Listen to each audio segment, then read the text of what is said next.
What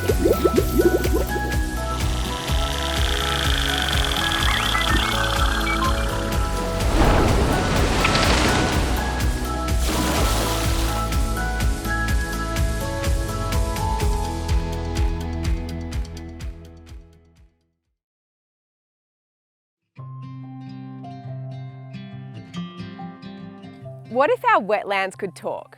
What stories would they tell? What would our lakes, birds, microorganisms and plants say about their needs, history and future? That's what we're doing today down at the Yalgorup National Park. We're with the Peel-Harvey Catchment Council collecting water samples to determine the health of the lake systems.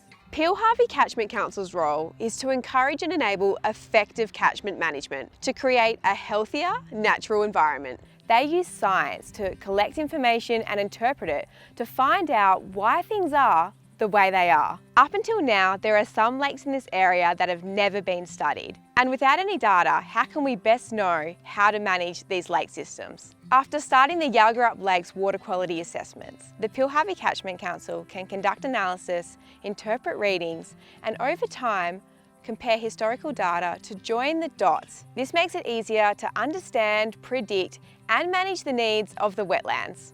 So Peel-Harvey Catchment Council look after the whole of the Peel-Harvey catchment, basically all the water that flows into the Peel-Harvey estuary. About a year ago we started this water quality assessment program in this Yalgorup Lake system where we're at today.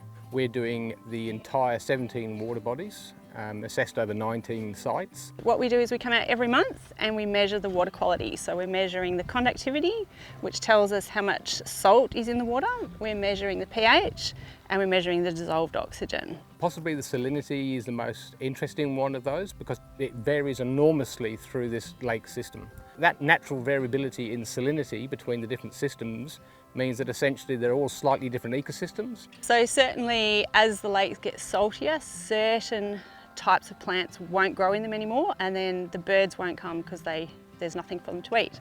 So the seasonal variability of salinity influences so much about the life of the lake. Specifically, one thing that we've added into this sampling program is measuring lake height and measuring lake level. So for your water quality readings to be really meaningful, you need to know the lake levels.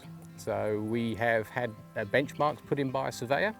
So not only do we take water quality readings, we relate those to a water level reading, and that provides us with much more meaningful information. We know that our climate is drying. We are getting less rainfall over that winter period. So what we want to do is just see what is happening to the salinity in the lakes and if that is going to have then an impact on the bird life. We're not just gathering data over the last year, we're looking at data that's been collected at these lakes before and trying to join the dots over time. And through doing that exercise, we found that salinity at Lake Pollard has more than doubled since the 1980s. And in the natural sciences, this is absolute gold dust because it's called the trajectory of change over time. You can plot how it's changed over time, and then you can put dot, dot, dot into the future and say, well, if it keeps doing this in 10 or 20 or 50 years, this is what it's going to look like. And if you get your head around the process that's driving that change, that's when your management can come into it, because you can say, well, I've got a head now of this is what it was 20 years ago, this is what it is today, this is where I think it's heading, this is the process that's driving that. And if we're not happy with that process, then perhaps we can do something about it. Alternatively, we might find out, well, actually, this is pretty much a natural process, what we've identified here, and it's just hands off, just let it do what it's doing because it's a natural part of the system and how it behaves.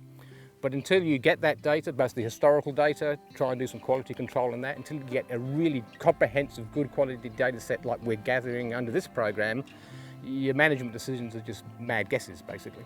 I love getting out here and seeing the lakes, and the thing that is most fascinating is seeing them every month and just seeing what changes have happened to the vegetation fringing the lake, what's happened to the lake itself in terms of, you know, what are the macroinvertebrates swimming around in the water, how are the birds. The skills that are required in this role, measurement, understanding numbers, and then being able to link the numbers back to things that are happening. So analytical skills, but also having some imagination to think about, well, why could this be happening? I'm not just collecting numbers and they're going into, you know, some random report. It's something that's actually real. So, and will hopefully make a difference long term. So that's what I enjoy about it. I think getting a career in natural resource management and the natural sciences is a fascinating way to go. Natural resource management has many different areas you can get involved with. You don't have to be a